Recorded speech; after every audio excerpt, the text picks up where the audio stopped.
What's up, everybody? Welcome to Podcast Now. I'm Alex, and in this video, I want to talk about the review scores for Like a Dragon Infinite Wealth. This game is getting just amazing scores. Now, look, I want to stay consistent, and I do mean this. I mean, yeah, the scores are great. They get me pumped. I'm already extremely excited for this game. Review scores, to me, they don't mean much. I go based off of what I've seen. Everybody's different. You know, the normal casual things we say on this channel. I normally suggest making decisions on getting games on what you see and what you think, not on other people. But that's just my way of looking at it. But regardless, review scores are important to some people. And you go online, you see the scores for Like a Dragon Infinite Wealth, and you see a 90, which is such a high score. I mean, that, if it stays there, which at this point, you know, it has one score in the mixed kind of category, and it's a 70 or a 7 out of 10. The rest of them are 8s. There are a ton. Actually, I think 9s is the most that there is. I think there's probably 25 or so 9 out of 10s, and then actually several perfect scores. So will it hold? I think it'll be around here, right? Maybe it gets dragged down a little bit. I think it started at a 91. So yeah, maybe it ends at like an 88, 89, but that would be, I think that's one of the highest scores in the entire franchise. And the talk on it, which obviously is what we're going to, cover in this video, just a lot of positivity, right? I'd say even the weaker scores are still pretty strong on this is more of what you like, and even if, it doesn't kind of reinvent the wheel, it's still going to be something that you'll enjoy.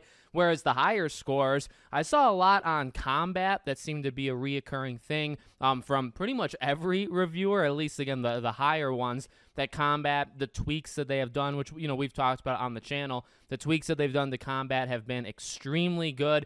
One thing I want to say, and I don't know if this is a spoiler, but I'm going to say spoiler, just in case. So a lot of them talked about Kiryu, and I never went too in-depth in any of these reviews, but I saw maybe 12 different reviews that talked about passing of the torch, that talked about doing right by him, but definitively ending his story. Now, that's why I say spoiler, because, we've had the discussion of will he die or not, and I don't know, and going off of these reviews, now again, I didn't read too deep. I am not looking at comments. I am not looking on YouTube. I'm not going to spoil it. But the way they're talking certainly sounds like it could be Kiryu's last game. Maybe not for sure, but it definitely sounds like that's the way it's leaning. So I don't actually know how to feel about that, to be quite honest with you. I'm actually kind of conflicted. I think I just got to experience it for myself, see what they do to him,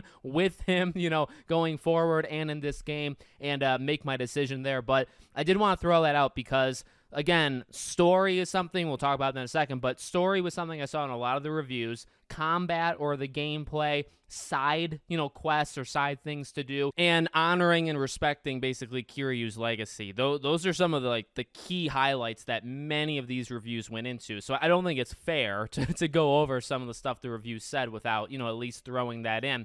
One thing that, this is actually a divide I noticed in the reviews. Higher ones talked about the story very glowingly, that it's an excellent story and, it's going to do all the right things. Some of the middle scores, and I guess in this way, I mean like the 8s, right? The 8 out of 10s, 8.5 out of 10s. I did see some of them that talked about kind of a underwhelming story, and the emphasis was actually on the side missions. I actually saw a few reviews that said the side missions can sometimes be more impactful than the main ones. Now, I'm going to take a leap of faith, a prediction, if you will. The thing with Kiryu, how you go out into the world and do the flashbacks, that is, I believe, a side mission. It's introduced, I think, in a main mission, but then it's something you can just do in the world. It's like a collectible. That's what I think they're talking about, to be honest with you. I'm not sure about that, but, I mean, there's a lot of good side missions. There's always good side missions in these games. There's never any that I think are as good or better than the main story. None of them ever do that. So I don't know what could be in this game, side mission-wise, that would rival the main story, unless the main story is really weak, right? Which I don't know, and I honestly don't think it'll be weak. So again, that's a prediction of mine. I think when the reviews that have said that and basically said some of the side missions are better than the main mission, I wonder / I have a feeling they're talking about the Kiryu flashback kind of like walk down memory lane missions, because that would be impactful. That would be emotional. I could see how you could say that that would be, one of the better parts of the game. And then, what we're talking about, side missions, side content, that's a lot of what these people said. Now, there's some hours being thrown around. I saw 50 a lot, that it takes them, 50 hours. It sounds like, here's what it sounds like, okay? It sounds like reviewers played a good amount of the game, but not the full thing. And by full thing, I mean, well, God, I hope that they actually beat the game, right? I mean, that is the thing with some of these reviewers, but I think they beat the main story, did enough of the side stuff to have an opinion on, which is fine. Honestly, I think that's okay. But then they didn't do the whole thing. And so the reason I just say that is, if you're seeing numbers around, right? I saw 50 and, in that range quite often. I think that's if you're, again, kind of casually going through it. You're not going to invest 500 hours in the island management thing, right? You're not going to do every side thing in the game, because I think if you do that, it'll be 100+ hours is what I kind of think. So, and that's fine by me. I don't need this game to be 100+ hours. It will be, if you want it to be, but I'm more than happy with, 40, 50, 60. Oh, and one other thing, this is a personal thing for me, having just played Like a Dragon, the 7th game. I played it like 3 weeks ago. So for those that did play it, we all know the notorious level jumps, right? So when you fight, certain characters, let's say, without spoiling it, there's a couple fights in that game where the jump, and there's one in particular where it jumps massively. I did see, I don't remember which review, but there was like one specific review that mentioned almost right away that stuff is all gone. So not just is the combat better with jobs and with, the fact that you can move a little bit now, it does make actually a world of difference.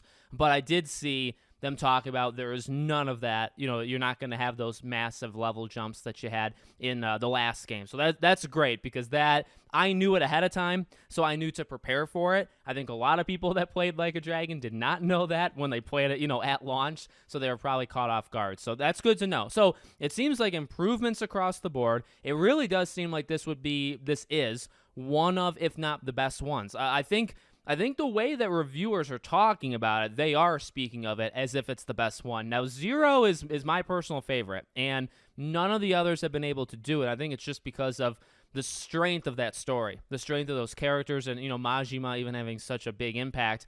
I don't know. To beat Zero would be to be the best game in the franchise to me, right? So they're talking it up like it is. I hope it is, but we don't know that for sure until obviously we play it. We're just a few days away, guys. So let me know what you think. I'll be covering this game a ton on the channel starting on Friday. Lots of different videos for beginners, for experts, all that jazz. I got a lot planned. Thank you for watching, and I hope to see you all on the next one.